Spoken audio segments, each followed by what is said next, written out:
Unexpected, the new Ford Mustang, brilliant new kind of car.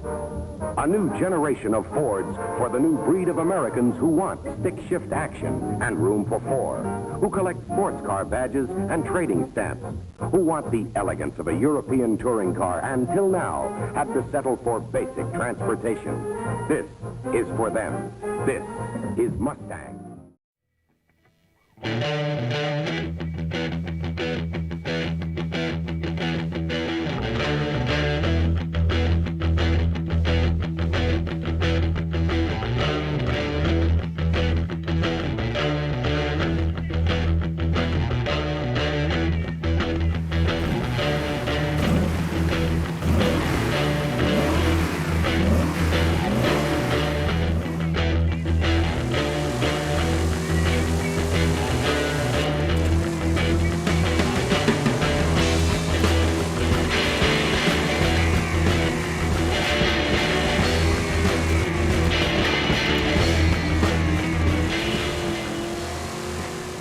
In the 1960s, Chevy was doing a really good job making good cars. Ford wanted to compete as well, and they also wanted to make a youth-oriented car to do it.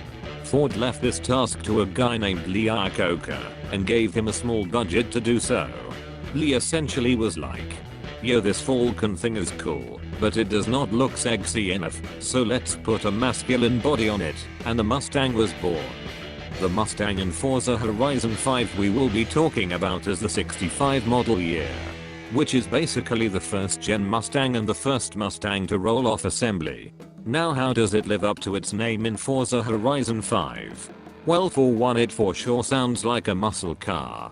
Its V8 produces a nice healthy number of HP and a shit ton of torque for its class. The car handles pretty damn well for what it is, but I would not exactly consider it to be super good. The proper term for is fun handling.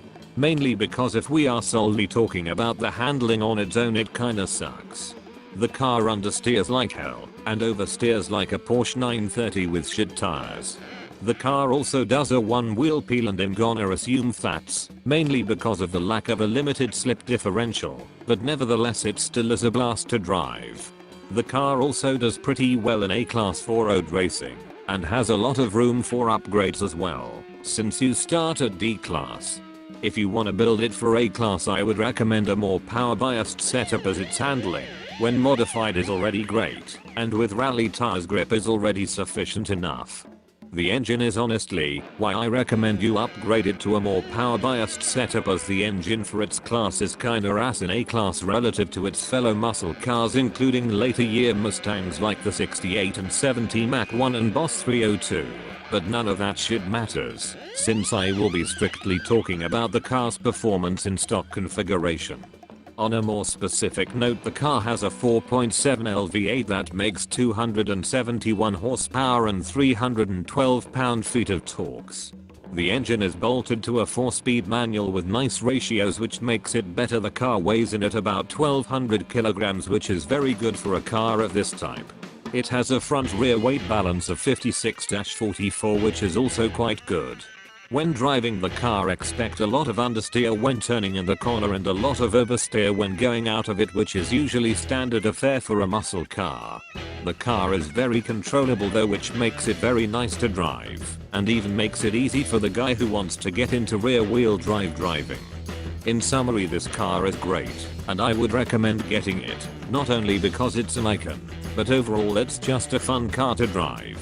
With that said, here is the part where I show you me driving the car around a circuit I made, and with all that said, like if you liked this stupid video and subscribe if you really liked it, and goodbye.